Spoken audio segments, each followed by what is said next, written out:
បាទមេរៀនទី4គឺយើងសិក្សាពាក់ព័ន្ធជាមួយនឹង file បាទ input និង output operation នៅក្នុង Java អញ្ចឹង learning outcome របស់យើងមានចំនួន5បាទទី1គឺ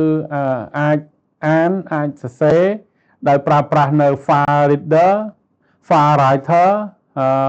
buffer reader ហើយនិង buffer writer ទី2យើងអាចប្រើប្រាស់ពាក់ព័ន្ធជាមួយនឹង file input stream ហើយនិង file output stream បាទសម្រាប់ binary file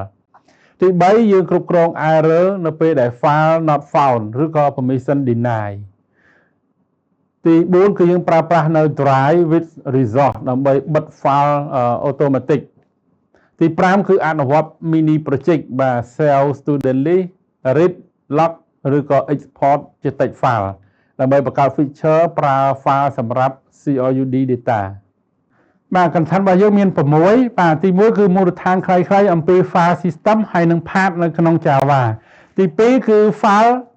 input ហើយនិង output បាទ text based គឺមានប្រើប្រាស់ file reader file writer